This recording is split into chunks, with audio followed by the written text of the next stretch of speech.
सबको जय मसीह की। और आइए हम एक बार फिर से आज की हमारी इसी पवित्र रविवार की आराधना को पिता पुत्र पवित्र आत्मा के नाम से मिलकर आरंभ करते हैं। और इसी आराधना को आरंभ करते हुए हम सब मिलकर के गाएंगे गीत नंबर 193 193 महिमा से तू जो भरा हुआ।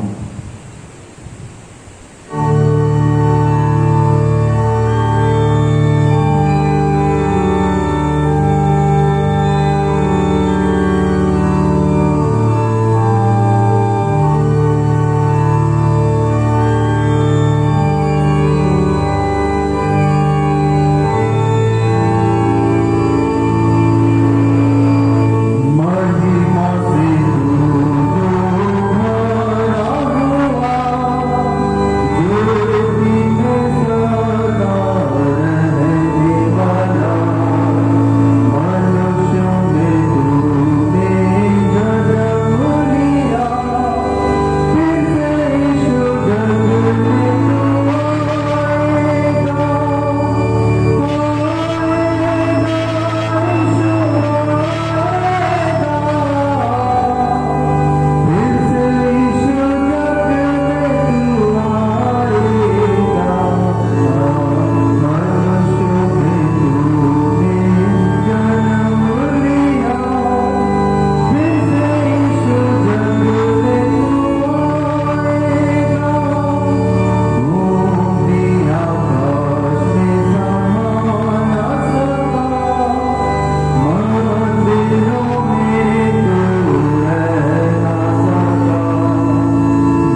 पिता परमेश्वर के निकट आकर अपने पाप स्वीकार करें और यह प्रार्थना करें कि वह प्रभु यीशु मसीह के नाम से हमारे पापों को क्षमा करें। हमारी सहायता प्रभु के नाम में है, जो स्वर्ग और पृथ्वी का करता है।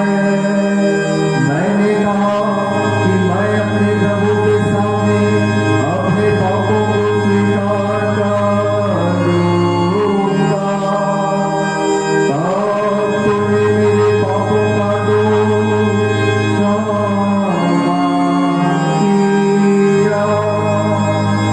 हे सर्वशक्तिमान परमेश्वर, हमारे कर्ता और प्रार्थना, हम अधम पापी तेरे सामने मान लेते हैं कि हम स्वभाव ही से पापमय और अशुद्ध हैं और कि हमने मनसा, वाचा और कर्म से तेरे विरुद्ध पाप किया है। इसलिए हम तेरे अनुग्रह को खोजने और प्राप्त करने के लिए प्रभु यीशु मसीह के द्वारा तेरी अपार दया की शरण लेते हैं। हे अत्यंत दयालु पिता, तू जिसने अपने इकलौते पुत्र को हमारे पापों के कारण मृत्यु भोगने दिया, हम पर दया कर और उसी के कारण हमारे सब पापों को क्षमा कर तू अपने पवित्र आत्मा के द्वारा हमें अपना सच्चा आत्मिक ज्ञान दे कि हम तेरी इच्छा को पहचाने और तेरे वचन का ठीक आज्ञा पालन करें, जिससे कि तेरे अनुग्रह द्वारा हम अनंत जीवन पाएं, हमारे प्रभु यीशु मसीह के द्वारा। आमीन।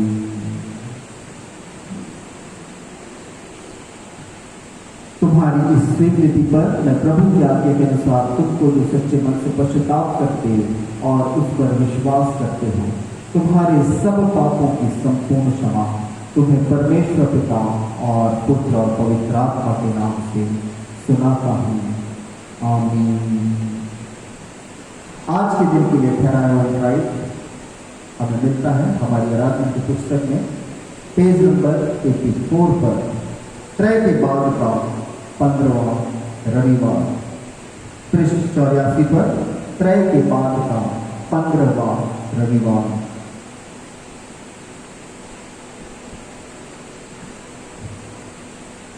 हे यहोवा, कान लगाकर मेरी सुन ले, तू जो मेरा परमेश्वर है, अपने दास का जिसका भरोसा तुझ पर है उद्धार कर। हे यहोवा, मुझ पर अनुग्रह कर, क्योंकि मैं तुझी को लगातार पुकारता रहता हूँ। अपने दास के मन को आनंदित कर, क्योंकि हे प्रभु, मैं अपना मन तेरी ही ओर लगाता हूँ। परमेश्वर पिता और पुत्र और पवित्र आत्मा की महिमा हो, जैसी आराम में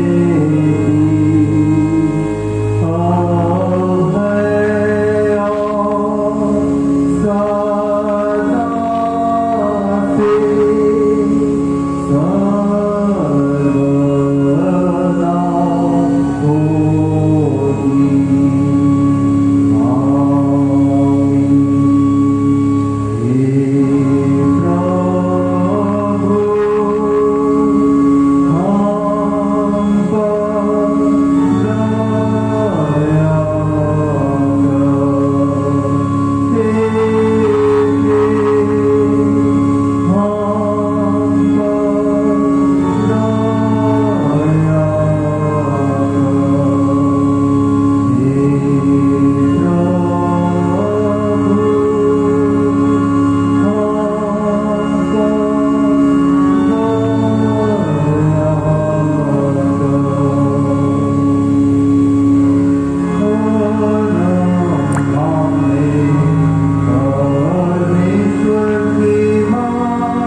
तुझसे प्रार्थना करते हैं, अपनी असीम दया से अपनी कलीसिया को शुद्ध कर और उसको संभाल, और इस कारण कि वह बिना तेरी दयामय रक्षा के सुरक्षित बनी नहीं रह सकती, अपनी सहायता और भलाई से इसे सदा बनाए। यीशु मसीह तेरे पुत्र हमारे प्रभु के द्वारा, जो तेरे और पवित्र आत्मा के साथ सदा एक परमेश्वर युगानुयुग जीता और राज्य करता है। आमीन।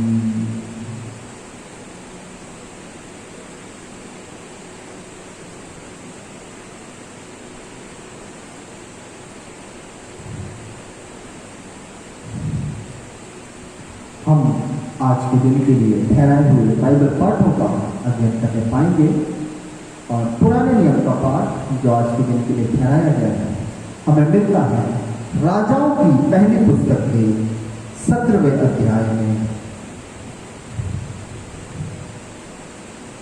राजाओं की पहली पुस्तक पहला राजा उसका 17वां अध्याय और उसके पद 1 से लेकर के पद 16 तक है।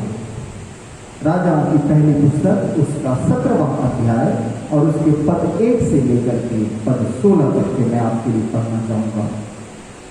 तिशबी एलिया जो गिलाद के परदेशियों में से था, उसने आहाब से कहा, इज़राइल का परमेश्वर यहोवा जिसके सम्मुख मैं उपस्थित रहता हूँ, उसके जीवन की शपथ, इन वर्षों में मेरे बिना कहे ना तो मैं बरसेगा और ना ओस पड़ेगी। तब यहोवा का यह वचन उसके पास पहुंचा, यहाँ से चलकर पूर्व की ओर जा और करीब नामक नाले में जो यरदन के पूर्व में छिपा है छिप जा, पूर्व में है छिप जा। उसी नाले का पानी तू पिया कर, और मैंने कौवों को आज्ञा दी है कि वे तुझे वहां खिलाएं। यहोवा का यह वचन मानकर वह यरदन के पूर्व में करीब नामक नाले में जाकर छिपा, और सवेरे और सांझ को कौवे उसके पास रोटी और मांस लाया करते थे, और वह नाले का पानी पिया करता था। कुछ दिनों के बाद उस देश में वर्षा न होने के कारण नाला सूख गया। तब यहोवा का यह वचन उसके पास पहुंचा, चलकर सिदोन के सारपत नगर में जाकर वहीं रहे। सुन, मैंने वहां की एक विधवा को तेरे खिलाने की आज्ञा दी है। अतः वो वहां से चल दिया और सारपत हो गया। नगर के फाटक के पास पहुंचकर उसने क्या देखा कि एक विधवा लकड़ी बीन रही है। उसने उसको बुलाकर उसने कहा, किसी पात्र में मेरे पीने को थोड़ा पानी ले आओ। जब वह लाने जा रही थी तो उसने उसे पुकार के कहा, अपने हाथ में एक टुकड़ा रोटी भी मेरे पास लेती आ। उसने कहा, तेरे परमेश्वर यहोवा के जीवन की शपथ, मेरे पास एक भी रोटी नहीं है, केवल घड़े में मुट्ठी भर मैदा और कुप्पी में थोड़ा सा तेल है, और मैं 1 लकड़ी बीन कर लिए जाती हूँ कि अपने और अपने बेटे के लिए उसे पकाऊं और हम उसे खाएं फिर मर जाएं। एलिया ने उससे कहा, मत डर, जाकर अपनी बात के अनुसार कर, परंतु पहले मेरे लिए एक छोटी सी रोटी बनाकर मेरे पास ले आ, फिर इसके बाद अपने और अपने बेटे के लिए बनाना, क्योंकि इज़राइल का परमेश्वर यहोवा यह कहता है कि जब तक वह भूमि पर मेंह न बरसाएगा तब तक ना तो उस घड़े का मैदा समाप्त होगा और न उस कुप्पी का तेल घटेगा। तब वो चली गई और एलिया के वचन के अनुसार किया। तब से वह और स्त्री और उसका घराना बहुत दिन तक खाते रहे, यहोवा के उस वचन के अनुसार जो उसने एलिया के द्वारा कहा था। ना तो उस घड़े का मैदा समाप्त हुआ और ना उस कुप्पी का तेल घटा। यहाँ पर पुराने नियम का पाठ समाप्त होता है। इसी के साथ में हम पत्री के पाठ को भी सुन लेंगे जो हमें मिलता है गलातियों के नाम पौलुस प्रेरित की पत्री, उसका 5वां अध्याय और उसके 25वें पद से लेकर के 6ठे अध्याय के 10वें पद तक के। गलातियों 5:25 से 6वें अध्याय के 10वें पद तक के। यहाँ पर परमेश्वर का वचन यह कहता है, यदि हम आत्मा के द्वारा जीवित हैं तो आत्मा के अनुसार चले भी। हम घमंडी होकर एक दूसरे को छेड़ें और ना एक दूसरे से डांटें। हे भाइयों, यदि कोई मनुष्य किसी अपराध में पकड़ा भी जाए तो तुम जो आत्मिक हो नम्रता के साथ ऐसों को संभालो, और अपनी भी चौकसी रखो कि तुम भी परीक्षा में ना पड़ो। तुम एक दूसरे का भार उठाओ और इस प्रकार मसीह की व्यवस्था को पूरा करो। क्योंकि यदि कोई कुछ न होने पर भी अपने आप को कुछ समझता है तो अपने आप को धोखा देता है। पर हर एक अपने ही काम को जांच ले, तब दूसरे के विषय में नहीं परंतु अपने ही विषय में उसको घमंड करने का अवसर होगा। क्योंकि हर एक व्यक्ति अपना ही बोझ उठाएगा।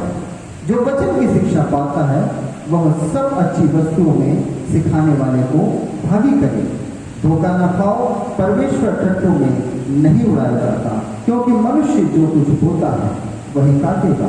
क्योंकि जो अपने शरीर के लिए बोता है वो शरीर के द्वारा विनाश की कटनी काटेगा, और जो आत्मा के लिए बोता है वो आत्मा के द्वारा अनंत जीवन की कटनी काटेगा। हम भले काम करने में साहस न छोड़ें, क्योंकि यदि हम ढीले ना हो तो ठीक समय पर कटनी काटेंगे। इसलिए जहाँ तक अवसर मिले हम सबके साथ भलाई करें, विशेष करके विश्वासी भाइयों के साथ। यहाँ पर पवित्र पत्री का पाठ समाप्त होता है। आइए हम सब मिलकर एक और गीत गाने पाएंगे हमारी आराधना की पुस्तक से, गीत नंबर 2, जिसके बोल हैं यीशु जीवन दाता। सॉन्ग नंबर 2, यीशु जीवन दाता बीच हमारे यहाँ।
बड़े ही आदर और भक्ति के साथ हम सुसमाचार के पाठ को सुन लेंगे।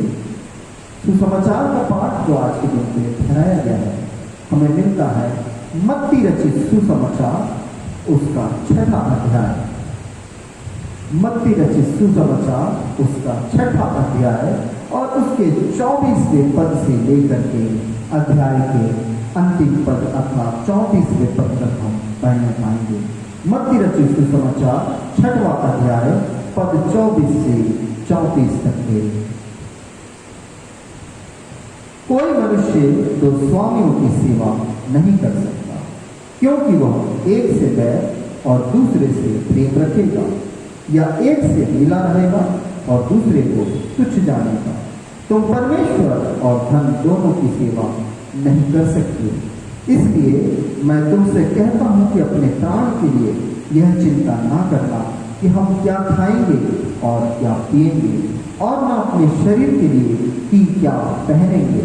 क्या प्राण भोजन से और शरीर वस्त्र से बढ़कर नहीं? आकाश के पक्षियों को देखो, वे ना बोते हैं, ना काटते हैं, ना खत्तों में बटोरते हैं, फिर भी तुम्हारा स्वर्गीय पिता उनको खिलाता है, क्या तुम उनसे अधिक मूल्य नहीं रखते? तुम में कौन है जो चिंता करके अपनी आयु में एक घड़ी भी बढ़ा सकता है? और वस्त्र के लिए क्यों चिंता करते हो? जंगली सोसनों पर ध्यान करो कि वे कैसे बढ़ते हैं। वे ना तो परिश्रम करते ना काटते हैं, तो भी मैं तुमसे कहता हूँ कि सुलेमान भी अपने सारे वैभव में उनमें से किसी के समान वस्त्र पहने हुए ना था। इसलिए जब परमेश्वर मैदान की घास को जो आज है और कल भाड़ में झोंकी जाएगी ऐसे वस्त्र पहनाता है, तो हे अल्पविश्वासियों, तुमको वो इनसे बढ़कर क्यों ना पहनाएगा। इसलिए तुम चिंता करके यह ना कहना कि हम क्या खाएंगे या क्या पिएंगे या क्या पहनेंगे, क्योंकि अन्य जाति इन सब वस्तुओं की खोज में रहते हैं।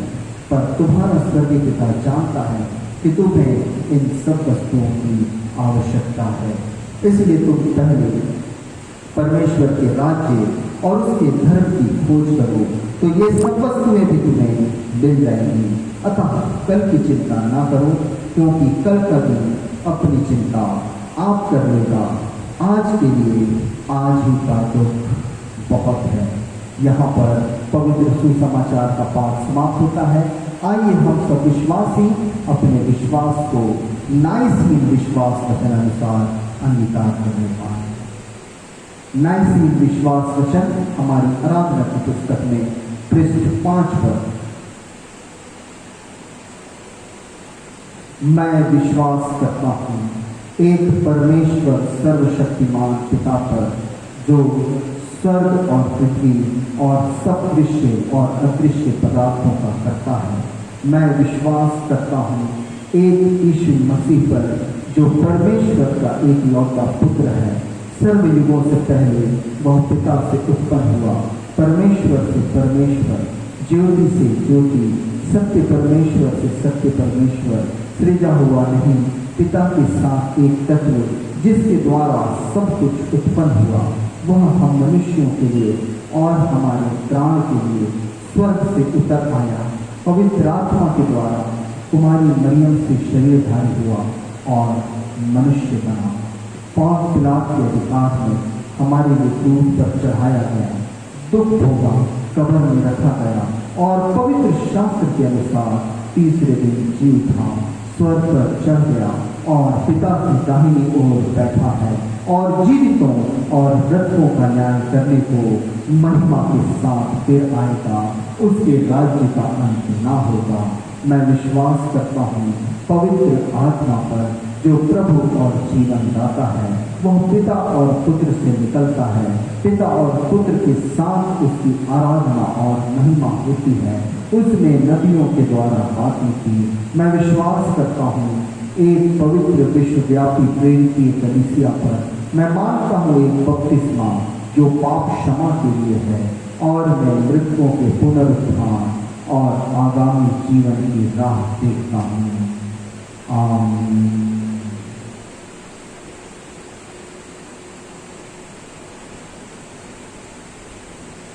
मिलकर के गाएंगे गीत नंबर 246, सॉन्ग नंबर 246, यीशु है मेरा धन्य निश्चय। Song number 246।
समय है वचन मनन का। और आज का जो हमारा देश का पाठ है वो हमें मिलता है मत्ती रचित सुसमाचार उसका 6वां अध्याय और उसके 19वें पद से लेकर के 24वें पद तक। मत्ती 6:19 से 24।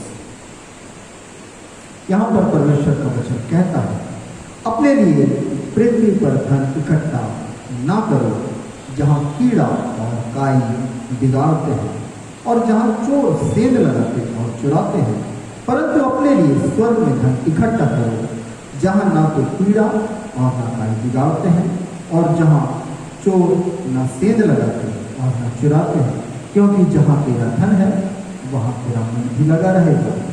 शरीर का दिया आंख है, इसलिए यदि तेरी आंख निर्मल हो तो तेरा सारा शरीर भी उजियारा होगा, परंतु यदि तेरी आंख बुरी हो तो सारा शरीर भी अंधियारा होगा। इस कारण वह उजियारा जो तुझ में है यदि अंधकार हो जाए तो वह अंधकार कैसा बड़ा हो।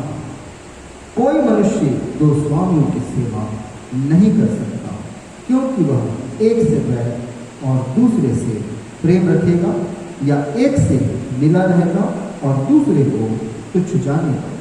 तुम परमेश्वर और धन दोनों की सेवा नहीं कर सकते। आइए हम धन्यवाद प्रार्थना करें। हमारे पवित्र पवित्र पवित्र पवित्र दिव्य दयालु सर्वशक्तिमान पिता परमेश्वर, आपके नाम की महिमा करते हैं प्रभु, आपको सराहते हैं मेरे परमेश्वर। धन्यवाद धन्यवाद धन्यवाद देते हैं प्रभु से आज की सुहानी भोर के लिए, इस समय के लिए मेरे परमेश्वर, जो तेरी उपस्थिति में पाए जाते हैं मेरे प्रभु। खुदावंद परमेश्वर तेरा धन्यवाद करते हैं तेरे उन असीम अनगिनत उपकारों के लिए प्रभु जी, जो प्रतिदिन हर एक समय में तो हम सब पर करता है मेरे प्रभु, अपने लोगों पर अपनी दया अपने प्रेम के द्वारा से प्रभु, जो तूने संभाले रहता है, जो तूने सुरक्षित रखे हैं प्यारे पिता परमेश्वर, तेरे नाम की महिमा करते हैं।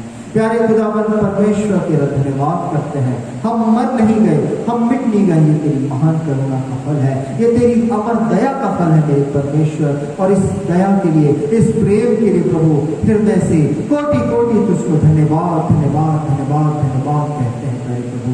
प्यारे पिता परमेश्वर, फिर तेरा धन्यवाद करते हैं प्रभु, जो ये सुहाना दिन हमारे जीवनों में जोड़ दिया गया है मेरे पिता परमेश्वर, कि इस पवित्र दिन में प्रभु हम तेरे नाम की भक्ति और स्तुति आराधना करने पाते हैं, गीतों को गाने पाते हैं, आराधना करने पाते हैं, वचनों को पढ़ने पाते हैं प्रभु, प्रार्थनाओं को करने पाते हैं मेरे परमेश्वर। तेरी दृष्टि इन सब बातों पर लगी हुई है, हम तेरा धन्यवाद करते हैं। प्यारे खुदा परमेश्वर, हम विनती प्रार्थना करते हैं, अपने अनुभव में चलाते हैं, विशेष रूप से प्यारे पिता, जबकि ये कठिनाई से भरे दिन है, समस्त मनुष्य जाति पर जो एक समान ये विपत्ति आई हुई है प्यारे पिता, ओ खुदा परमेश्वर, इस कोरोना महामारी के लिए प्रार्थना करते हैं प्रभु। पिता तू अपने लोगों की रक्षा कर, होने दे पिता परमेश्वर, उन्हें सुरक्षित रख प्रभु, उन्हें भला चंगा रख मेरे परमेश्वर, अपने बल से भरपूर रख, अपने स्वास्थ्य से भरपूर रख प्यारे प्रभु। होने दे कि तेरी चंगाई, तेरी दैवीय चंगाई प्यारे पिता हर एक मसीह विश्वासी के साथ मेरी दिनों में बनी रहने पाए। विशेष रूप से प्रार्थना करते प्रभु, जो अपने घरों से बार बार बाहर जाने को मजबूर है पिता, अपने कामों पर जाने के लिए प्यारे प्रभु से जरूरी बातों को पूरा करने के लिए मेरे परमेश्वर पिता तेरी सुरक्षा में सौंपता हूं प्रभु। विशेष प्रार्थना करता हूँ प्यारे पिता उन सभी प्रियों के लिए जो देह में अस्वस्थ पाए जा रहे हैं प्यारे परमेश्वर, एक एक पर तेरी दया हो प्रभु से। प्यारे पिता परमेश्वर, जिनकी प्रार्थना करते हैं कि तू अपनी शिफा को भेज प्यारे पिता, अपनी दया को भेज मेरे परमेश्वर, क्योंकि सारे लोग जो प्रभु शारीरिक रूप से अस्वस्थ पाए जाते हैं, तेरी शिफा पाकर के चंगे हो जाए, तेरे नाम की गवाहियां देने वाले बन जाए प्रभु, तेरे नाम को ऊंचा करने का कारण बने प्यारे पिता। और आपने ऐसा कर दिया, आपका धन्यवाद करते हैं। विशेष रूप से प्रभु आज के इसी वचन को तेरे हाथ में सौंपते हैं। यह वचन पिता हम सब की आत्मिक उन्नति का कारण है प्यारे प्रभु से। होने दे पिता, जैसा तेरा वचन कहता है कि तेरा सामर्थी वचन कभी भी बिना प्रभाव के नहीं लौटता है, होने दे प्रभु कि हम तुझ में और भी अधिक आगे बढ़ते चले जाएं, तेरे ज्ञान में बढ़ते चले जाएं, तेरी बुद्धि में, तेरे प्रेम में, तेरे अनुग्रह में बढ़ते चले जाएं मेरे पिता परमेश्वर। और ये वचन हम सब के लिए आशीषों का कारण ठहरे। प्यारे प्रभु जी, विशेष रूप से आज के दिन में पिता, जब विभिन्न स्थानों से तेरे दास और दासी और भक्तजन प्रभु आराधनाओं को करते हैं, प्रार्थनाओं को करते हैं, खुदा तेरी आंखें और तेरे प्राण इन प्रार्थनाओं की ओर लग जाए, इन आराधनाओं की ओर लग जाए। हमारी टूटी फूटी आराधना तुझको ग्रहण योग्य हो मेरे परमेश्वर। ओ खुदावंद परमेश्वर, अपनी आशीषों से हम सबको मालामाल कर। आगे के समय को तेरे हाथ में सौंपते हैं। सबों के साथ हर एक को अपनी सेवा और महिमा में बहुतायत से इस्तेमाल कर और प्रभु से हर एक पर अपनी कृपा बनाते हैं। सारा आदर मान में सम्मान द्वारा तेरा को सौंपते। विधि प्रार्थना मांगते यीशु मसीह में सकते हैं। आमीन।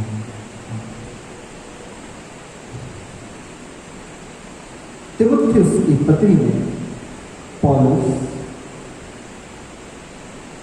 इस बात के विषय में चेतावनी देता है कि वे सभी लोग जो धन का पीछा करते हैं, किसी न किसी रीति से अपने जीवन में विपत्ति को लेकर के आते हैं। परीक्षा के रूप में, परेशानी के रूप में, बुराई के रूप में।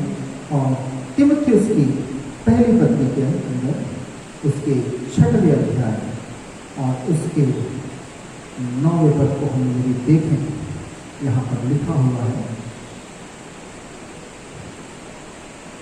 पर जो धनी होना चाहते हैं वैसी परीक्षा और फंदे और बहुत सी व्यर्थ और हानिकारक लालसाओं में फंसते हैं, जो मनुष्यों को बिगाड़ देती है और विनाश के समुद्र में डुबा देती है। दूसरी एक और चेतावनी वो उसी के 10वें पद के अंदर में देता है कि धन का लोभ सब प्रकार की बुराइयों की जड़ है। मेरी बाइबल में यहाँ लिखा हुआ है, रुपए का लोभ सब प्रकार की बुराई की जड़ है, जिसे प्राप्त करने का प्रयत्न करते हुए बहुतों ने विश्वास से भटककर अपने अपने आप को नाना प्रकार के दुखों से छलनी बना लिया है। बहुत कठिन। मत्ती रचित सुसमाचार उसके 19वें अध्याय उसके 16वें पद से 22वें पद और 23, 24, 25, 26 पद को भी यदि हम पढ़ें तो वहाँ पर एक घटना हम नोट करने पाते हैं, जहाँ पर एक युवक है। बाइबल कहती है ये युवक बहुत धनवान है और इसके विषय में यहाँ पर लिखा हुआ है कि वो यीशु मसीह से पूछता है, हे गुरु, मैं कौन सा भला काम करूं कि अनंत जीवन पाऊं? यीशु मसीह उससे कहता है कि तू मुझसे भलाई के विषय में क्यों पूछता है? भला तो एक ही है, पर यदि तू जीवन में प्रवेश करना चाहता है तो आज्ञाओं को माना कर। उसने उससे कहा, कौन सी आज्ञा? यीशु ने कहा कि यह कि हत्या ना करना, व्यभिचार न करना, चोरी न करना, झूठी गवाही न देना, अपने पिता और अपनी माता का आदर करना और अपने पड़ोसी से अपने समान प्रेम रखना। यह जवान ये बहुत ही उत्साहित है और यह इस बात के लिए बहुत ही प्रसन्न है जो अपने जवाब में यहाँ पर बोलता है 20वें पद के अंदर में। उस जवान ने उससे कहा, इन सब को तो मैंने माना है, अब मुझ में किस बात की घटी है? कौन सी ऐसी बात है जिसकी अब भी मुझ में घटी पाई जा रही है? यीशु ने उससे कहा, बहुत ध्यान से सुनो मेरे प्रिय, यीशु ने उससे कहा, यदि तू सिद्ध होना चाहता है तो अपना माल बेचकर कंगालों को दे दे और तुझे स्वर्ग में धन मिलेगा और आकर मेरे पीछे हो ले। परंतु वह जवान यह बात सुनकर उदास होकर चला गया, क्योंकि वो बहुत धनी था। ये बातें मैं आपके सामने क्यों कह रहा हूं? क्योंकि आज का जो हमारा मनन का विषय है वो यही है कि धन के ऊपर में विजय प्राप्त करना, धन को अपनी अधीनता में लेकर के आना, धन को सर्वस्व ना मानते हुए परमेश्वर को सर्वस्व मानना है। संसार के अंदर में रहते हुए परमेश्वर आपको और मुझको बहुत सारे आशीषों से परिपूर्ण करता है। उनमें से एक आशीष आपका और मेरा धनवान बनना भी हो सकता है, परंतु कितने ऐसे हैं जो अपने जीवन में एक ही चाह रखते हैं कि काश मैं धनी होता, काश मैं धनी होता, काश मैं बहुत रुपए पैसे कमा पाता, काश मैं आलीशान जिंदगी जी पाता।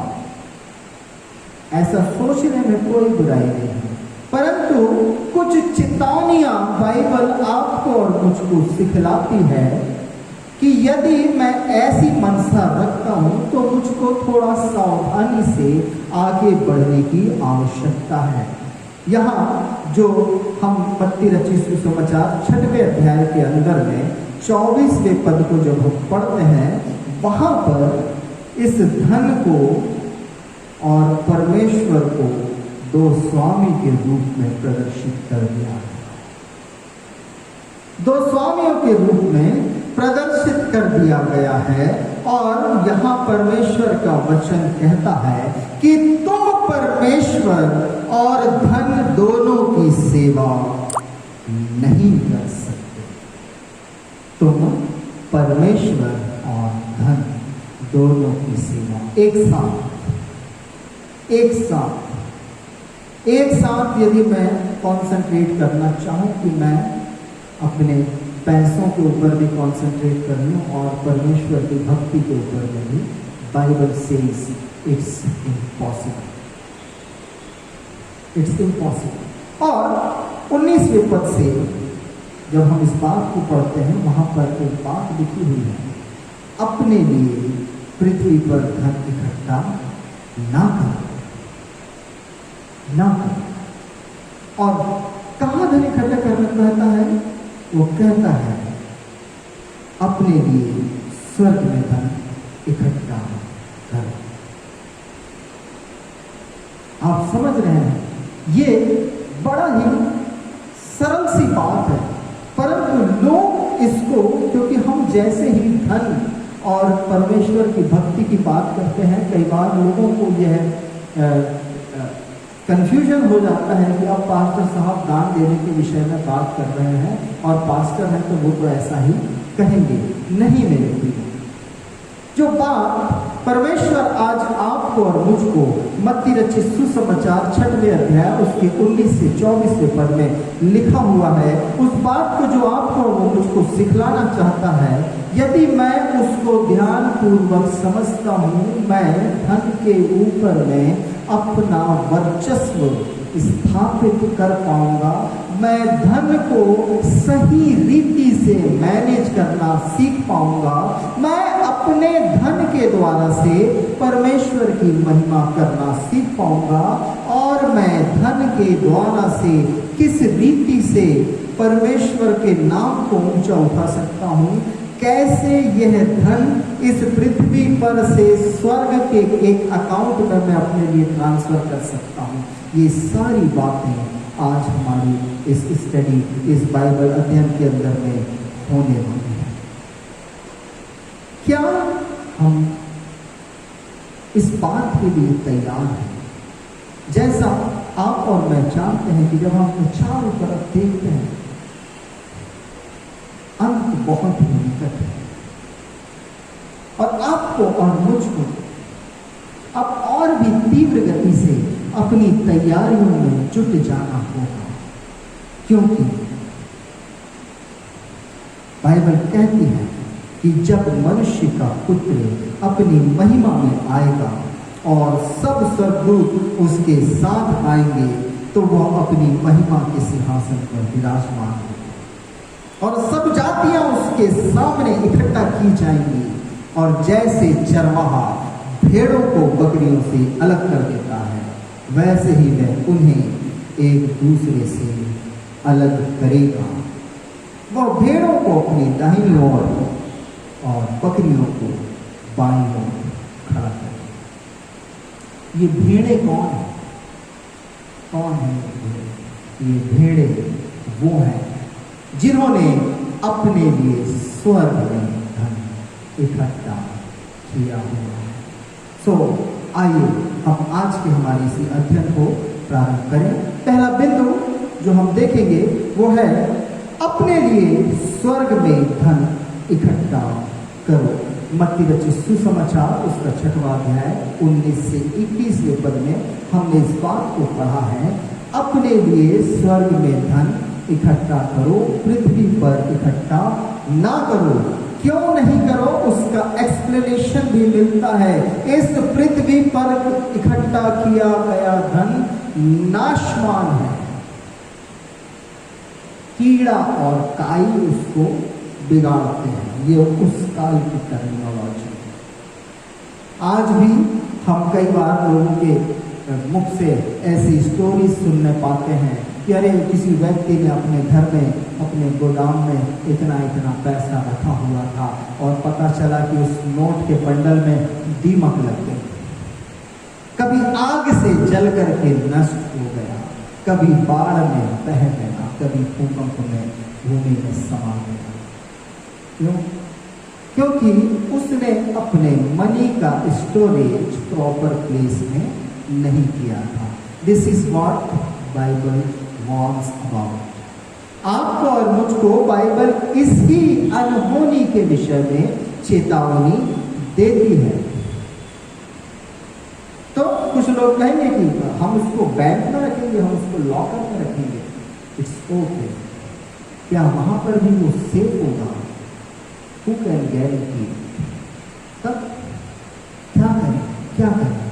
अपने लिए स्वर्ग में धन इकट्ठा करें।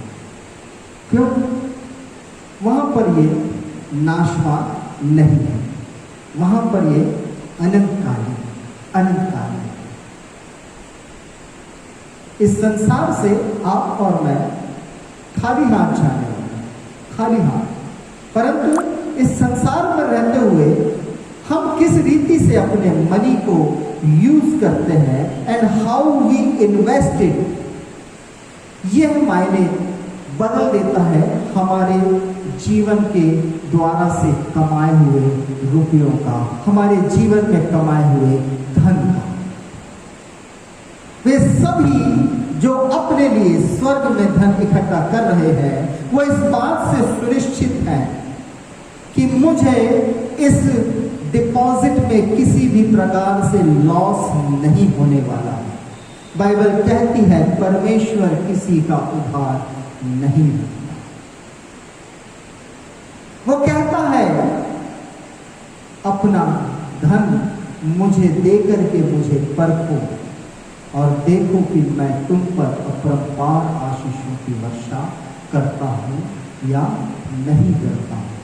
अपने धन से हम परमेश्वर की महिमा यदि इस संसार में करते हैं, वो हमारा इन्वेस्टमेंट होता है स्वर्ग में धन इकट्ठा करने का। यदि मैं इस संसार में रहते हुए भलाइयां बोता हूं, वो मेरा इन्वेस्टमेंट होता है स्वर्ग में धन इकट्ठा करने का। और क्यों परमेश्वर इस बात को इतना एम्फसाइज करता है कि हम अपने लिए स्वर्ग में धन इकट्ठा करें? बाइबल कहती है तुम इस संसार के नहीं हो। इस पृथ्वी पर आप और मैं परदेसी और यात्री के समान है। मैं ये बात इन्हीं दिनों में बहुत बार लोगों को बतलाना चाह रहा हूं। समझें, परमेश्वर ने आपको और मुझको प्रभु यीशु मसीह में, स्वर्गीय पिता ने हमें हर एक प्रकार की स्वर्गीय आशीषों से परिपूर्ण किया है।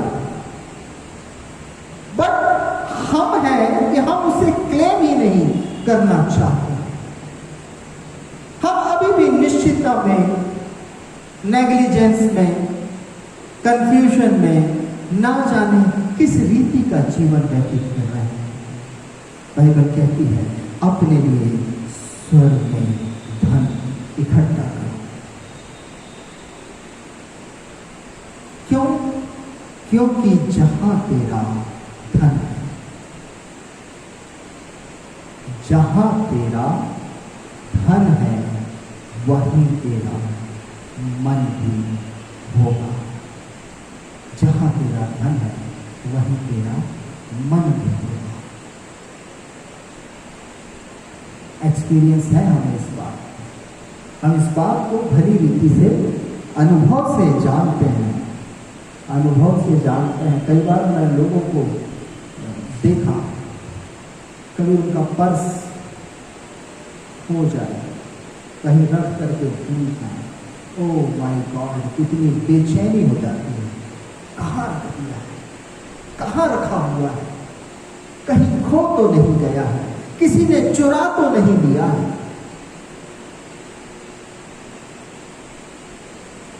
होता है, बिल्कुल होता है, 100%। क्यों? बाइबल कहती है, मैंने हम बाइबल के वचनों को बहुत सिंपली भी आप पढ़िए, इसको समझने के लिए बहुत बुद्धिजीवी होने की आवश्यकता नहीं है। बुद्धिमान तो आप और मैं तब बनते हैं जब हम बुद्धि की बातों को पढ़ते हैं, जब इन बुद्धि की बातों को हम पढ़ते और सुनते हैं, तब हम बुद्धिमान बनते हैं। जो इन बातों को नहीं जानता, होशे कहता है परमेश्वर के ज्ञान के ना होने से परमेश्वर की प्रजा नाश हो जाती है। सो जहां तेरा धन है, वहीं तेरा मन भी लगा रहेगा। और हमें इस बात के लिए बहुत ही सतर्क होना चाहिए। इफिसियों की पत्री उसके 5वें अध्याय और उसके 5वें पद को जब हम पढ़ते हैं, हम यहां पर पाते हैं, क्योंकि तुम जानते हो कि किसी व्यभिचारी या अशुद्ध जन या लोभी मनुष्य की जो मूर्ति पूजक के बराबर है, मसीह और परमेश्वर के राज्य में निराश नहीं है। मेरा मन, यदि मैं इस संसार में अपना धन इकट्ठा कर रहा हूं, मैं इस संसार का होकर के रह जाऊंगा। बाइबल कहती है लोभी मनुष्य की जो मूर्ति पूजक के बराबर है। एक लोभी मनुष्य बाइबल के अनुसार मूर्ति पूजक के बराबर है, और उसका मसीह और परमेश्वर के राज्य में कोई भाग नहीं होगा। मेरे प्रियो, हम आज से इस बात को बहुत गंभीरता से ले लें। How do I manage my economics? कैसे मैं अपने वेल्थ को यूज करता हूं, कैसे मैं अपने धन का उपयोग करता हूं, ये मुझको सीखना होगा। क्या मैं परमेश्वर के राज्य में इन्वेस्ट कर रहा हूं? क्या मैं स्वर्ग में धन इकट्ठा कर रहा हूं? जहां तेरा धन है, वहीं तेरा मन है। बाइबल कहती है शरीर पर मन लगाना तो मृत्यु है। शरीर पर मन लगाना तो मृत्यु है। इस संसार पर मन लगाना मृत्यु है। जो संसारी व्यक्ति वो संसार की बातों को समझता है, जो आत्मिक व्यक्ति है आत्मा की बातों को समझता है। क्या हम इस विषय की गंभीरता को समझते हैं?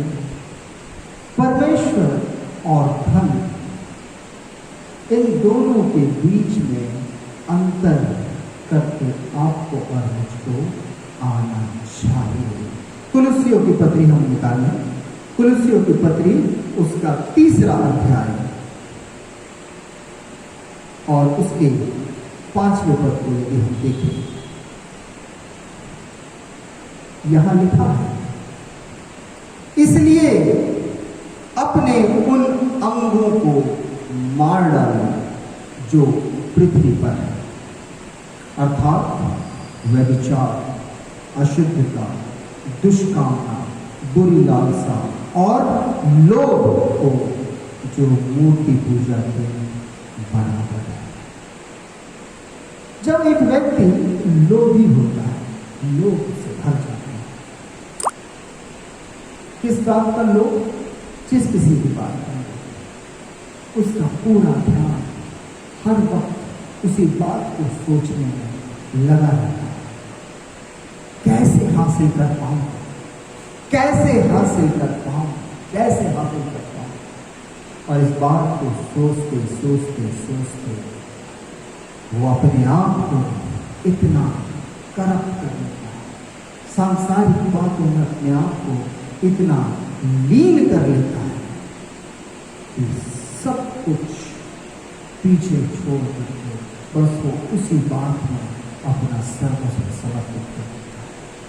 धन का लोभ सब बुराई की जड़, सब बुराई की जड़, सब बुराई की जड़। कौन कौन सी बुराई आप काउंट कर सकते हैं? सब प्रकार की बुराई। परिवार में टूट पड़ जाते हैं, माता पिता बच्चों में बिछड़ाव हो जाता है, घर टूट जाते हैं, लोग एक दूसरे की हत्या करने पड़ता है, लड़ रहे हैं। किस चीज की? धन, धन, धन का लोभ सब बुराई की जड़ है। यदि मैं अपने लिए धन को स्वर्ग में इकट्ठा कर रहा हूं, मेरा पूरा ध्यान वहां पर लगा हुआ, जब स्वर्ग की ओर अपने ध्यान को लगाऊंगा, क्या प्राप्त करूंगा? मैं स्वर्गिक ज्ञान को प्राप्त करूंगा, मैं स्वर्गिक बुद्धि को प्राप्त करूंगा, मैं स्वर्गिक अनुभवों को प्राप्त करूंगा, मैं स्वर्गिक दर्शनों को प्राप्त करूंगा, मैं स्वर्ग की ओर अपनी आंखें लगाए हूँ। दाऊद कहता है, मैं अपनी आंखें पर्वत की ओर उठाऊंगा, मेरी सहायता वहीं से आती है। जो धन पर भरोसा रखता है वो अपनी आंखें चारों तरफ घुमाता है और वो देखना चाहता है कि मैं किसको अपने धन से खरीद लूंगा।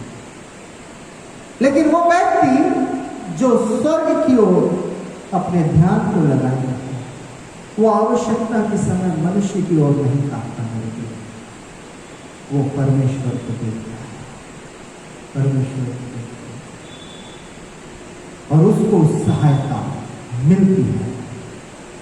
बाइबल कहती है, दीन जन ने पुकारा और परमेश्वर ने सुन लिया।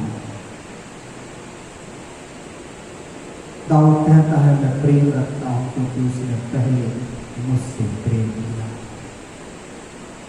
क्या हम इस रीति से अपने जीवन को चलाना चाहते हैं? मेरे लिए अपने लिए स्वर्ग में धन इकट्ठा करें। कैसे कर सकते हैं? कैसे आप और मैं अपने लिए स्वर्ग में धन इकट्ठा कर सकते हैं? परमेश्वर की संतान, परमेश्वर की संतान बनकर के। देखिए, हम रोमियो की पत्री उसका 8वां अध्याय और उसके 16 और 17 पद के अंदर में पौलुस लिखता है, आत्मा आप ही हमारी आत्मा के साथ गवाही देता है कि हम परमेश्वर की संतान हैं, और यदि संतान है तो वारिस भी, वरन परमेश्वर के वारिस और मसीह के संगी वारिस हैं, कि जब हम उसके साथ दुख उठाएं तो उसके साथ महिमा भी पाएंगे। हालेलुया, परमेश्वर का धन्यवाद करते हैं। Are we living a life like a children of God? क्या मैं परमेश्वर की संतान के समान जीवन व्यतीत कर रहा हूं? जैसे बच्चों की लालसा अपने माता पिता की ओर, हर एक आवश्यकता के लिए वो अपने माता पिता पर डिपेंड होता है। क्या हम इसी रीति से परमेश्वर की ओर डिपेंडेंट हैं? क्या हम उस पर अपना भरोसा रखते हैं? क्या हम उस पर आश्रित हैं? क्यों यीशु मसीह बार बार इस बात को कहा कि स्वर्ग के राज्य में प्रवेश करने के लिए आपको और मुझको बालकों का समान नेचर चाहिए। बालकों को मेरे पास आने दो, उन्हें मना मत करो, क्योंकि स्वर्ग का राज ऐसो ही का है। क्यों है ऐसो ही का? क्योंकि बच्चा अपने पिता की ओर ताकता है जब उसकी आवश्यकता होती है, जब वो संकट में होता है। लोभी मनुष्य, उसके लिए परमेश्वर का कोई मोल नहीं, वो तो एक मूर्ति पूजक के बराबर है। बाइबल कहती है यदि मैं स्वर्ग में धन इकट्ठा करना चाहता हूं, परमेश्वर की संतानों का साथ व्यवहार करें, तब जब मैं परमेश्वर के मार्गों पर चलता हूं। इसी 6वें अध्याय, मत्ती 6वें अध्याय उसके 33वें पद में लिखा हुआ है, पहले तुम परमेश्वर के राज्य और उसके धर्म की खोज करो तो ये सब वस्तुएं भी तुम्हें मिल जाएंगी। Praise the Lord. लोभ करने से क्या प्राप्त होने वाला है? केवल सांसारिक धन। मैं लोभ करके क्या प्राप्त कर सकता हूं? सांसारिक धन को प्राप्त कर सकता हूं। बाइबल कहती है उसके राज्य की खोज कर, उसके धर्म की खोज कर। ये क्या है? ये अपने लिए स्वर्ग में धन इकट्ठा करना है। जो जो स्वर्ग में धन इकट्ठा करना चाहेगा, परमेश्वर तुझे इस संसार में भी धनवान बनाता चला जाए। और ये बात कैसे होती है? यदि किसी को और भी गहराई से जानना है तो मुझसे आकर पर्सनली नहीं, मैं आपको बताऊं। अपनी भौतिक आशीषों से अपने आसपास के लोगों को आशीषित करना सीखें। यीशु मसीह अपने पहाड़ी उपदेश में कहता है कि यदि तुम्हारे पास 2 है तो एक को देने में हिचकिचाना मत। है दे दो, जब दोगे परमेश्वर उसका 10 गुना लौटाएगा। जब दोगे परमेश्वर उसका 100 गुना लौटाएगा। 60 गुना, 70 गुना, 100 गुना आशीष देने वाला कौन है? केवल और केवल परमेश्वर।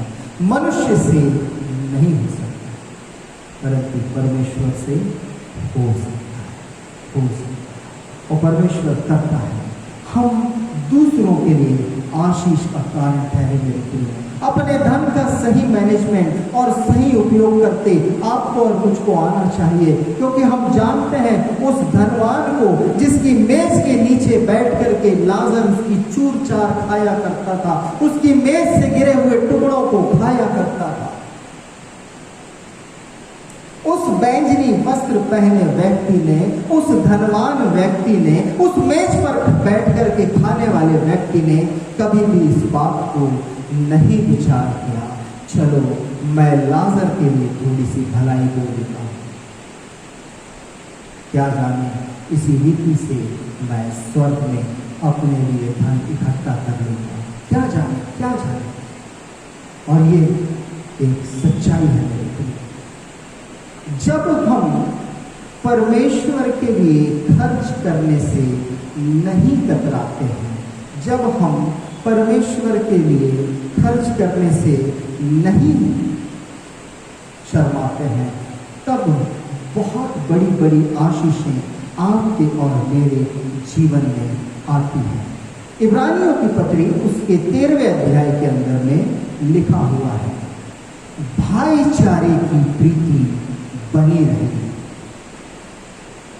एक दूसरे का साथ हेल्पिंग नेचर आपका और मेरा बना रहना चाहिए। अतिथि सत्कार करना ना भूलना, अतिथि सत्कार करना ना भूलना। क्यों?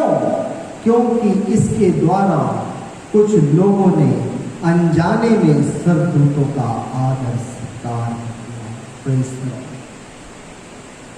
अनजाने में, जानबूझ करके अगर करने को कहा जाए तो हम कुछ भी कर सकते हैं, कुछ भी कर सकते हैं, परंतु वो भावना भाईचारे की प्रीति से भरे रह करके एक अनजान व्यक्ति के लिए भी अपने सगे भाई जैसा प्रेम प्रकट कर पाना, ये हर किसी के वश की बात नहीं है, परंतु यही वो स्वभाव है जो परमेश्वर की संतानों में पाया जाता है।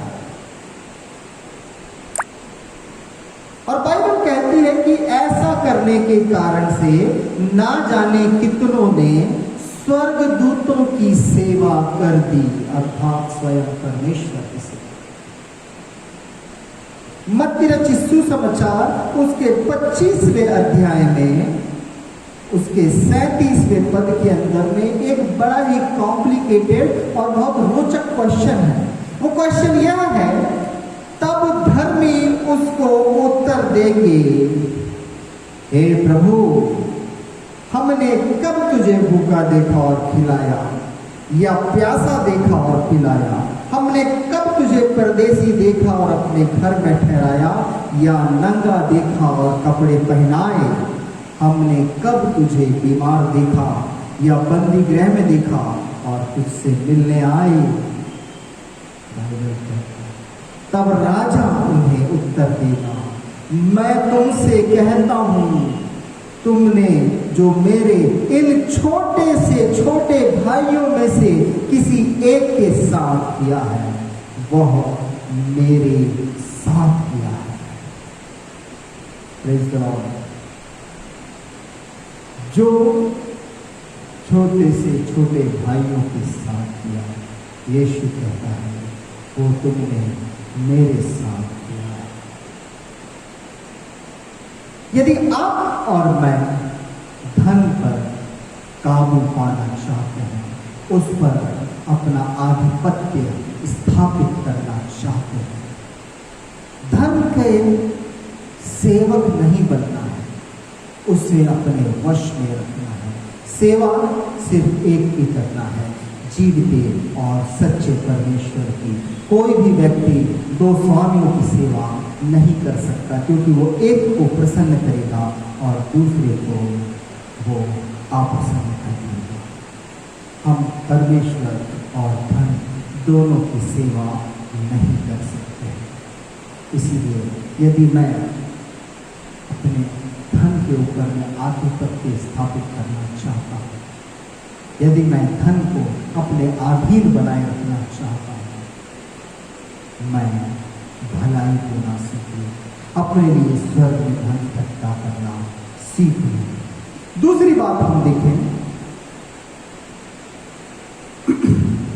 22वें पद के अंदर में यहां लिखा हुआ है, शरीर का दिया आंख है, इसलिए यदि तेरी आंख निर्मल हो तो तेरा सारा शरीर भी उजियारा होगा, परंतु यदि तेरी आंख बुरी हो तो तेरा सारा शरीर भी अंधियारा होगा।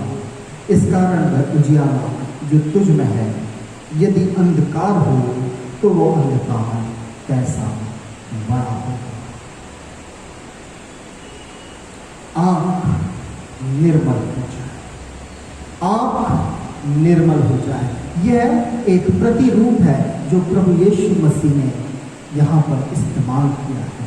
शरीर मनुष्य को प्रकट करता है और आंख आत्मा भीतरी मनुष्य को प्रकट करती है। यहाँ जो शब्द निर्मल आया है वो यूनानी भाषा के अंदर में उसका अर्थ होता है सरल और साधारण। आपको और मुझको वो स्वभाव अपने अंदर में निर्मित करना पड़ेगा। स्वर्ग में धन इकट्ठा करना है, उसके लिए आत्मा को तैयार करना पड़ेगा।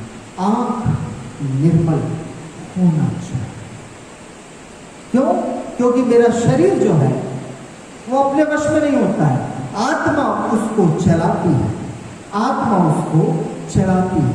यदि वो भला हो तो भला काम करेगा, यदि बुरा हो तो बुरा काम करेगा। इसी शब्द के अर्थ को हम नीति वचन की पुस्तक उसके 23वें अध्याय के अंदर में भी देखने पाते हैं। नीति वचन 23 और उसके 6 पद को यदि हम पढ़ें, यहां पर लिखा हुआ है, जो डाह से देखता है उसकी रोटी ना खाना और ना उसकी स्वादिष्ट भोजन वस्तुओं की लालसा करना, क्योंकि जैसा वो अपने मन में विचार करता है वैसा वो आप है। वो तुझसे कहता तो है खा पी, परंतु उसका मन तुझसे लगा नहीं। मैं मन के अंदर में बहुत सारे विचारों को रखता हूं। वो कैसे प्रकट होते हैं? वो मेरे कामों के द्वारा से प्रकट हो जाते हैं।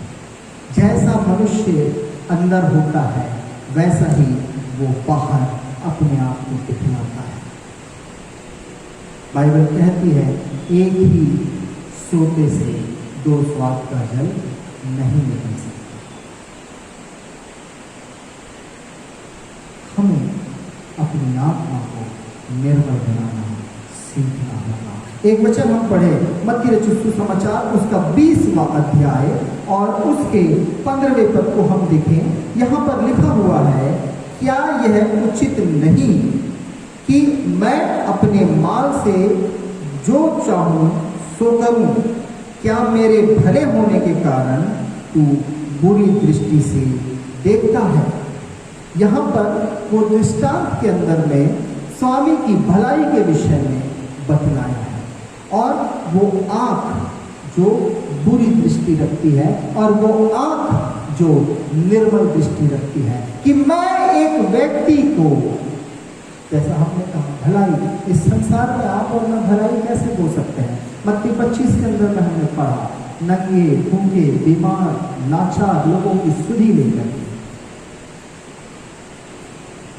स्वर्ग में धन इकट्ठा करने के लिए यही वो ब्रांचेस हैं जहां पर आप और मुझको इन्वेस्ट करना है, जहां पर आप और मैं अपना खर्चा कर सकते। क्यों? क्योंकि इसी रीति से, ऐसे ही कामों से परमेश्वर आपसे और मुझसे प्रसन्न होता है। अपनी आंख को भरा, छोटे को छोटा जान करके उससे प्यार करने की भावना अंदर से निर्मित हो जाएगी, अंदर से निर्मित हो जाएगी।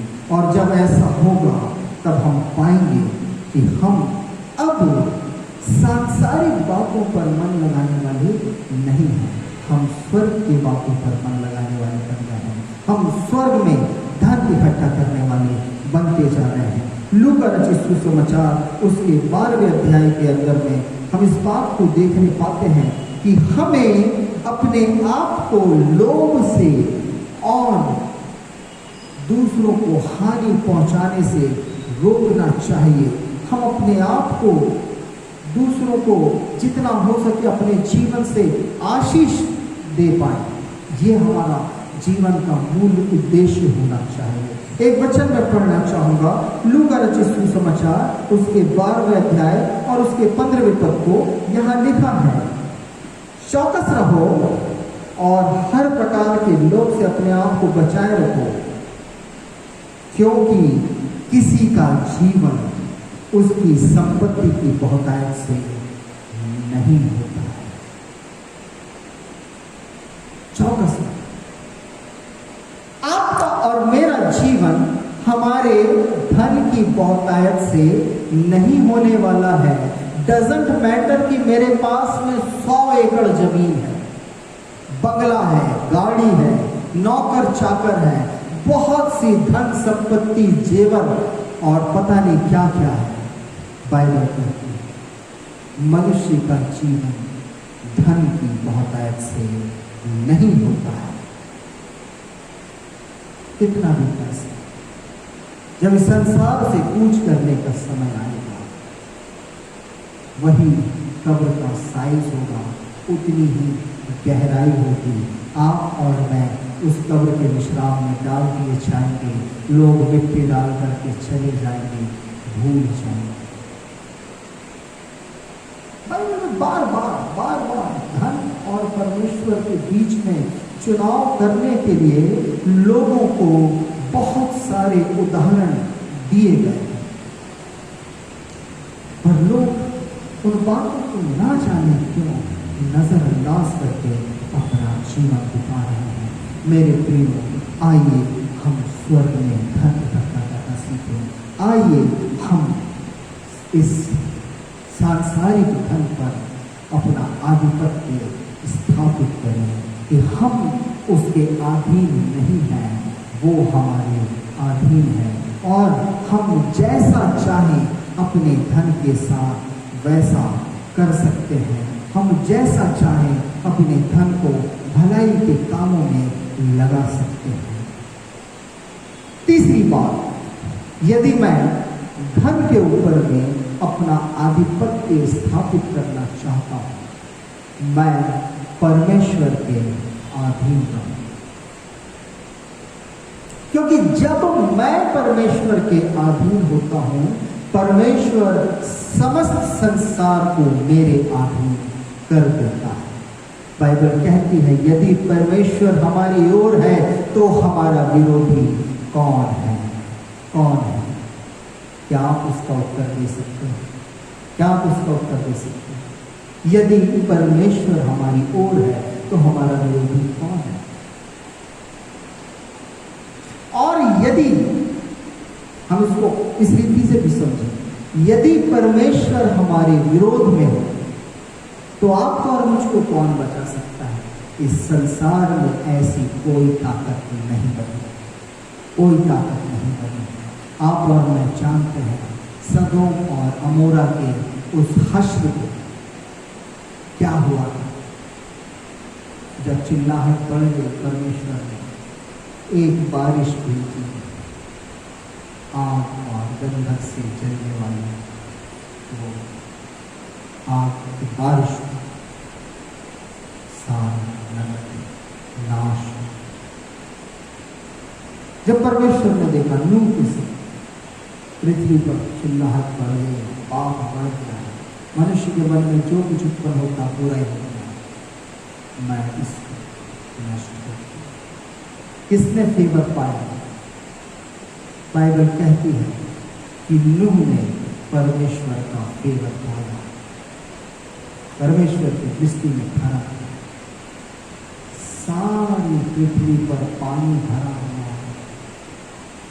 एक छोटे से जहाज में नूह और उसका परिवार और वे सारे जीव जंतु जिनको परमेश्वर ने चुन लिया बचे हैं। तो परमेश्वर को अपना स्वामी बनाए। हम यहाँ मत्ती रचित सुसमाचार 6वें अध्याय के 24वें पद में जब हम पढ़ते हैं, यहाँ लिखा हुआ है, कोई मनुष्य दो स्वामियों की सेवा नहीं कर सकता है, क्योंकि वह एक से बैर और दूसरे से प्रेम रखेगा, या एक से मिला रहेगा और दूसरे को तुच्छ जानेगा। तुम परमेश्वर और दो धन दोनों की सेवा नहीं कर सकते। तो क्या करें? क्या करें? यदि मेरे पास में धन नहीं होगा, मेरा जीवन कैसे चलेगा? इसलिए हमने पुराने नियम के पाठ में भी पढ़ लिया।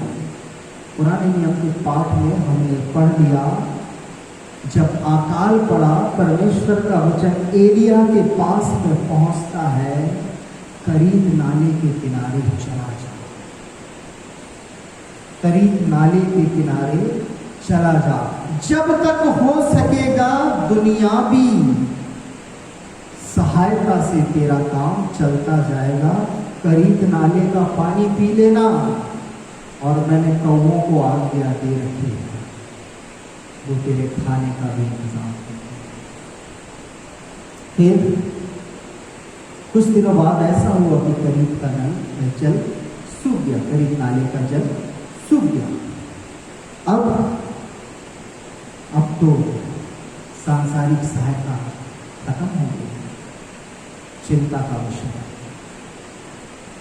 चिंता मत करना मेरे प्रिय, यदि ये संसार आपकी सहायता करने से अपना हाथ खींच दिए, तो भी परमेश्वर ने सारपत में एक विधवा को ठहरा था जो एलिया को खिलाने को तैयार है। और बाइबल कहती है एलिया ने उससे कहा है, जो थोड़ा आटा है, जो थोड़ा कुप्पी में तेल है, पहले मेरे लिए बना, फिर अपने लिए बनाना। और परमेश्वर कहता है कि जब तक के वापस से हरियाली के दिन ना आ जाए, जब तक के वापस से भूमि पर मेंह ना बरस जाए, जब तक के वापस से आय का स्रोत ना खुल जाए, तब तक के उस खत्ते में से खत्म नहीं होने वाला है। जो विश्वास करेगा उसके लिए आज यह आशीष परमेश्वर की ओर से रिलीज हो रही है। हालेलुया। जो विश्वास करे उसके लिए सारपत की विधवा का वो डिब्बा और वो कुप्पी आज भी उपलब्ध है। विश्वास से काम करेंगे तो पाएंगे। आशीषें घटने वाली नहीं है, आशीषें घटने वाली नहीं है। परमेश्वर को अपना स्वामी बनाए और परमेश्वर हमारे जीवन को आशीषों से भरता जाएगा। और ध्यान रखें, कोई भी मनुष्य दो स्वामियों की सेवा नहीं कर सकता, दो स्वामियों की सेवा नहीं कर सकता। यदि वो एक से बैर रखेगा, दूसरे से प्रेम रखेगा, यदि एक से मिला रहेगा, दूसरे को तुच्छ जानेगा। पौलुस कहता है, जो मेरे लिए लाभ की बातें थी, मैं उसे अब कचरा और कूड़ा समझता हूँ। क्या मैं इस संसार से ऊपर उठना चाहता हूँ?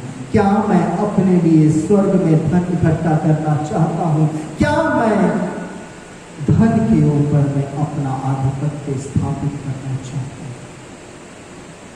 परमेश्वर के शरण अपने आप को परमेश्वर को सौंप दो। मत देखना पकड़े, मत देखना अपनी झोली को, मत देखना अपने डब्बे को। परमेश्वर वायदा करता है, जब उसमें हाथ डालेगी वो हमेशा भरी हुई मिलेगी। स्वर्ग और उसके राज्य की खोज करो, परमेश्वर और उसके राज्य की खोज करो, उसके धर्म की खोज करो, बाकी सब वस्तुएं तुम्हें मिल जाएंगी। जो विश्वास करता है कहे आमीन, कहे आमीन, हालेलुया। परमेश्वर हम सभी को इन्हीं वचनों के द्वारा से बहुत एक आशीष देवे और अपनी महिमा में बढ़ाता जाए। आमीन। हमारी आज की इसी आराधना को हम कलीसिया प्रार्थना द्वारा समाप्त करना चाहेंगे। आइए हम धन्यवाद और प्रार्थना करें।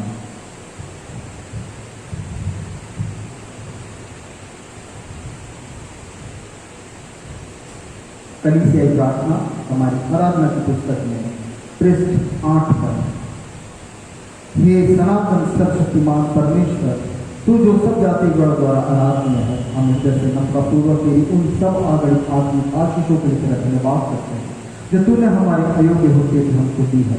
हम तेरी स्तुति करते हैं कि तूने अपने पवित्र वचन और सैक्रमेंट को हमें दिया है। हे प्रभु, हम तुझसे प्रार्थना करते हैं कि कलीसिया को जो इस पृथ्वी पर है अपनी पवित्र शिक्षा में बनाए रख और ऐसे विश्वस्त पास्टर सेवक के जो सामर्थ के साथ तेरा वचन प्रचार करें। सब श्रोताओं को ये अनुग्रह के लिए तेरा वचन नम्रता से सुने और मन के शुद्ध भाव से उसे स्वीकार करें और आत्मा के फल करें। सब क्लेशों और संकटों में अपने लोगों का रक्षक और सहायक हो। यह वक्त है कि हम तेरी कलीसिया में भ्रातृ प्रेम और मसीह संगति में रहते हुए विश्वास की अच्छी लड़ाई लड़ सके और अंत में अनंत उद्धार प्राप्त करने पाए। हे दयाशील प्रभु परमेश्वर, हमारी सुन, इस भूमंडल के समस्त जातिगणों पर अंत से दृष्टि कर हमारे प्रिय राष्ट्रपति को, सरकार और सब विश्वास योग्य अधिकारियों को और हमारे देश के सारे निवासियों को आशीष दे। यह वर्ष कि तेरी महिमा हमारे बीच निवास करे और दया, सच्चाई, धार्मिकता और शांति हर जगह पर प्रबल हो। हे दयाशील प्रभु परमेश्वर, हमारी सुन, हे दयालु परमेश्वर, सब माताओं और पिताओं की सहायता कर कि वे अपने बच्चों का प्रतिपालन तेरे भय और प्रेम में करें। हम अपने सब विद्यालयों को तेरे रक्षाकारी हाथ में सौंपते हैं और प्रार्थना करते हैं कि वे उपयोगी ज्ञान और मसीह सद्गुणों के पोषण स्थान हो, जिससे वे जीवन के उत्तम फल लाएं। हे दयाशील प्रभु परमेश्वर, हमारी सुन, कृपा करके आग और पानी, लड़ाई और लड़ाई, महंगाई और अकाल और सब प्रकार की अन्य विपत्तियों से हमारी रक्षा कर। हर एक चीज के लिए उचित कार्य में सहायता करे और बढ़ाए। हमारे उपयोग के लिए भूमि की अच्छी उपज दे। सब उपयोगी धंधों और सेवाओं की जो हमारी मध्य किए जाते हैं उन्नति कर। हे परमेश्वर पिता, कृपा करके सब विधवाओं, विधुरों और अनाथों की सुधि ले। सब रोगी और कंगालों का सहायक और सब असहाय और दुखियों का शांति दाता हो। हे दयाशील प्रभु परमेश्वर, हमारी सुन।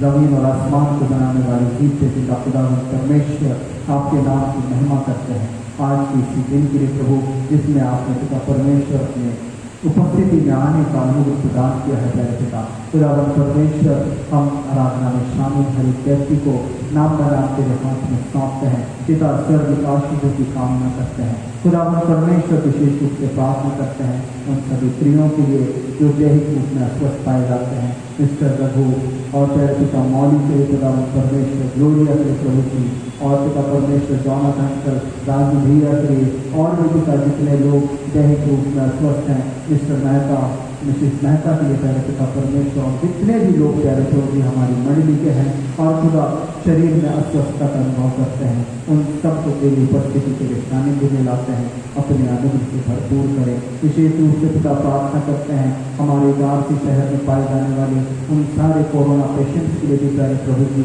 जो प्यारे पिता परमेश्वर इस महामारी से ग्रसित हैं। यीशु मसीह तेरे लहू के वसीले से प्रार्थना करते हैं कि खुदावंद परमेश्वर हर एक तेरी शिफा को प्राप्त करने वाला बने और तुझको जानने वाला और पहचानने वाला बने। प्यारे खुदावंद परमेश्वर, हम लोग प्रार्थना करते हैं जितने भी प्रिय लोग इसी प्यारे पिता परमेश्वर कठिन समय में अपने अपना कर्तव्य पूर्ति के लिए प्यारे पिता परमेश्वर अपने अपने कामों पर जाते हैं, खुदा उनके जाने आने, उनके उठने बैठने समय में प्यारे पिता परमेश्वर तू उनका रक्षक और निगमान को तुझी हर एक प्यारे प्रभु की आवश्यक कार्यों को पूरा कर रहे हैं और पिता परमेश्वर व्यवस्थाओं को सुचारू रूप से बनाए हुए उनके लिए प्रार्थना करते हैं कि तेरी दैवी सुरक्षा उन सबों के साथ होने पाए। पिता परमेश्वर कि प्रभु जी वे इस महारोग से बचाए जाए पिता और प्रभु जी निरंतर अपनी सेवाओं के द्वारा से प्रभु वो समाज का कल्याण करते रहने वाले हो सके। तब पिता परमेश्वर विशेष रूप से हम अपने शहर के लिए प्रार्थना करते प्रभु जी, जबकि दिन प्रतिदिन पेशेंट्स बढ़ते जाते हैं पिता परमेश्वर तेरी शिफा को चाहते हैं। खुदा तू दया कर मेरे परमेश्वर, अपना अनुग्रह उल्लेख करे प्रभु, क्योंकि तू तो प्यारे पिता दयावंत परमेश्वर है, तू अनुग्रहकारी परमेश्वर है, तू मनुष्य से प्रेम करने वाला परमेश्वर है। ओ खुदावंत परमेश्वर, हम यीशु मसीह के कलवरी क्रूस पर बहाए उस लहू के वसीले से प्रार्थना करते हैं कि हमारे शहर से ये महारोग यीशु के नाम से नष्ट हो जाए। खुदा कि पिता इस शहर के एक एक सीमा तक में पहले हो कोई भी कोरोना पेशेंट ना पाया जाए पिता परमेश्वर। तब प्रभु ऐसी प्रार्थना हम देश और दुनिया के लिए करते हैं। खुदा विशेष रूप से प्रभु ELC NAMP के सारे पास्टर प्रचारकों को मेरे परमेश्वर तेरे हाथ में सौंपता हूँ। विशेष रूप से अपनी आत्मा से भरपूर कर और भी गाढ़ा अभिषेक दे, वचनों की भरपूरी दे, लहू की छाप दे, आत्मा को इससे भरते हुए खुदावंद परमेश्वर तेरे नाम को ऊंचा उठाने के लिए इन्हीं दिनों में सबों को बहुत ऐसे इस्तेमाल कर। विशेष रूप से प्रार्थना करते प्रभु जी हमारे बिशप साहब के लिए पिता परमेश्वर, जिनके प्रभु जी जीवन में तूने एक और नया वर्ष जोड़ा है, अपनी तंदुरुस्ती और बल से भरता जा, अपने अभिषेक से परिपूर्ण करता जा प्यारे पिता, और होने दे प्रभु की इसी पूरी संस्था का संचालन करने के लिए तो अपने दैनिक ज्ञान को घर प्यारे प्रभु कि तेरा नाम और भी महिमा पाने वाला पंचायत खुदावंद परमेश्वर। तब प्यारे प्रभु जी विशेष रूप से प्रार्थना करते हैं हम अपने प्रिय पासवान के लिए पिता परमेश्वर, उनके परिवार के लिए प्यारे प्रभु जी होने दीजिए प्यारे पिता परमेश्वर, उनके ऊपर में प्रभु तेरी दैवी आत्मा का अभिषेक बना रहने पाए, उनके परिवार को प्रभु जी तेरी सुरक्षा प्राप्त होती रहे, अपने आशीषों से परिपूर्ण करें, हर एक आवश्यकताओं को अपने स्वर्गीय भंडार से पूरा करें पिता। और होने दे प्रभु जी की वे जब विभिन्न स्थानों में जाकर के तेरे वचन का प्रचार करते हैं प्रभु, इस रीति से तेरा नाम और भी फैलता जाने वाला हो जाए। प्यारे पिता, जितने भी लोग प्रत्यक्ष अप्रत्यक्ष रूप से इसी आराधना में भाग लेते हैं अब और आने वाले समय में पिता, सब पर तेरा अनुग्रह एक सा बना रहने पाए। तू आशीष से भरपूर करना, विनती प्रार्थना मांगते यीशु मसीह नासरी के नाम में, आमीन। हे परमेश्वर, हम इस पृथ्वी पर परदेसी और यात्री हैं, इसलिए हमारी सहायता कर कि हम सत्य, विश्वास और धार्मिक जीवन द्वारा स्वतः को आगामी लोक के लिए तैयार करें। जब तक दिन है हम वही करें जो तूने हमें करने को दिया है, क्योंकि रात आती है जिसमें कोई कुछ काम नहीं कर सकता। जब हमारी मृत्यु समीप हो तब हमें अपनी सामर्थ्य से संभाल और अपने अनंत निवासों में ग्रहण कर तेरे पुत्र हमारे प्रभु यीशु मसीह के द्वारा, जो तेरे और पवित्र आत्मा के साथ एक परमेश्वर सदा सर्वदा जीता और राज्य करता है, आमीन। हे हमारे पिता, तू जो स्वर्ग में है, तेरा नाम पवित्र माना जाए, तेरा राज्य आए, तेरी इच्छा जैसे स्वर्ग में पूरी होती है वैसे पृथ्वी पर भी हो। हमारे दिन भर की रोटी आज हमें दे, और जैसे हमने अपने अपराधों को क्षमा किया है वैसे ही हमारे अपराधों को क्षमा कर, और हमें परीक्षा में ना ला परंतु बुराई से बचा, क्योंकि राज्य और पराक्रम और महिमा सदा तेरे है, आमीन।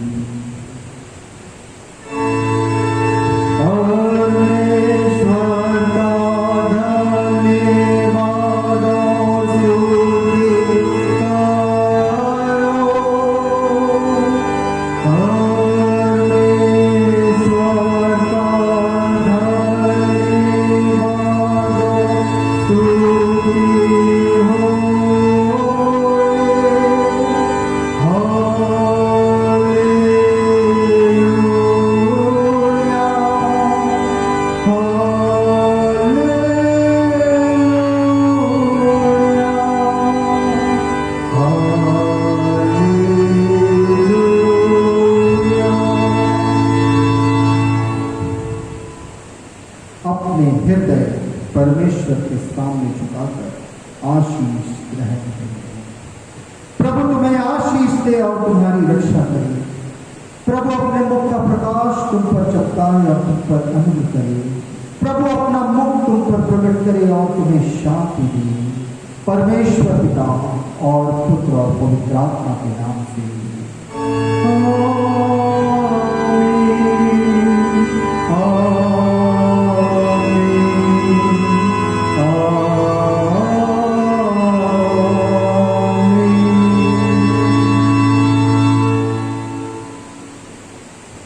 अंत में हम सब मिलकर के गाएंगे गीत नंबर 519, 519, परमेश्वर प्रेम है।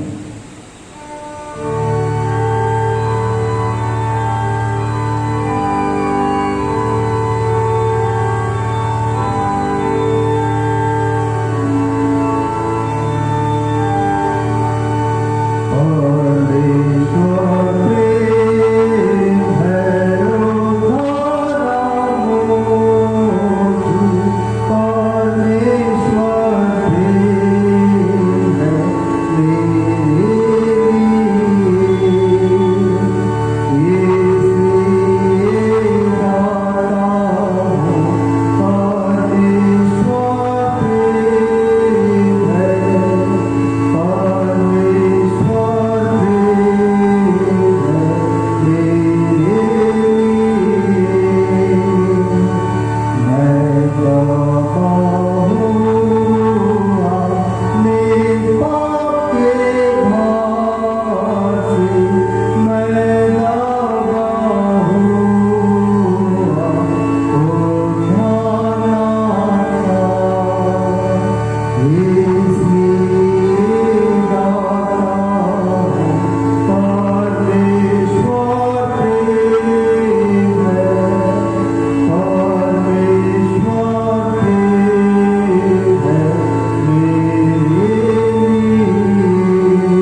सबों को ईशी जय मसीह की।